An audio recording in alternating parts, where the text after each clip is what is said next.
Thank you, Catherine. That's right. I'm here with Bishop T.D. Jakes, CEO of TDJ Enterprises. Bishop, thank you for joining us. Thank you for having me.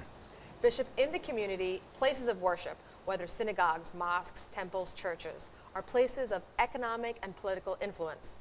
That's why presidents and prime ministers make campaign stops at these venues.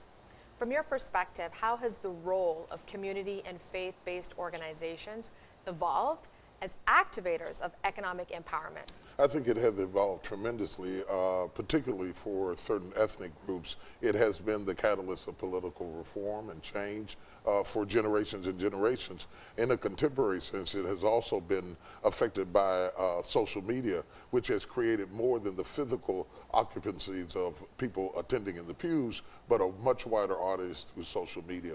One of the examples that I might submit to you is some of the events that we have had, for example, like our MegaFest, impacted the city of Atlanta for $299 million. More recently, we did just a one-day event, two-day event in Dallas, $75 million. And so there is the necessity of being able to interact with political figures as well as hospitality, residential issues has a huge impact on the economy. But I know, though, through your organization, you developed an economic development corporation. How have you effected change through this organization? The Metroplex Economic Development Corporation was designed to impact people with economic training, debt reduction, teaching them how to invest more effectively, being a catalyst to raise their standard of living. It also accommodated 300 acres of land that we transformed into a mixed income community with various levels of living homes, domiciles through which people could be able to live out their dreams and accomplish their goals in life. But when you talk about this middle-income housing that you created, I know you also developed a school. No easy task. What are the relationships and the inputs required to actually accomplish this? Well, there's a great deal that needs to be done. We have an online school, and then we had a $15 million school building that we put into place, K through 12 college preparatory school. Getting accreditation was stringent and difficult but rewarding. And then to have an involvement with the training of children to prepare them for the future has been very, very strong. On a broader note, we have a leadership educational device that we have fueled through Regents University for online education so that we can subsidize people who need to work and still go back to school.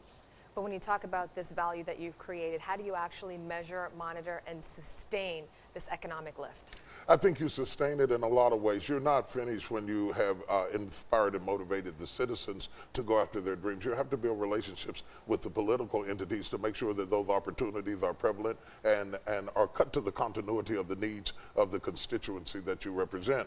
Those ongoing relationships are vitally important, both business and political relationships, to have your voice included at the table where decisions are made.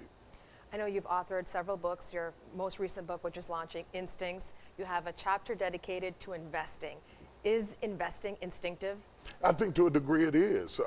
Whether you're talking about doing it on a massive scale as it relates to the stock market, I understand that it is a science to a degree, but there's also an art and inclination to it that I think is quite instinctive. And then the more personal pursuit of instinctively investing in your own dreams and careers and having the wherewithal to determine when something is or is not a good deal is largely instinctive as well. And also, I know in your book you talk about leadership, and I know you've counseled Fortune 500 CEOs. What's your assessment in terms of how much leadership is instinctive versus developed? It is very, very much instinctive. I mean, let's look at it this way.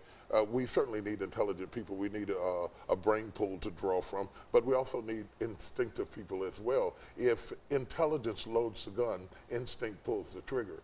And the CEO, because he is sitting in a position, a catalyst of change, that instinct is critical in the development of the organization. Bishop, we'll have to leave it there. Thank you for joining us. It's been a real pleasure. Thank you. Catherine, back to you.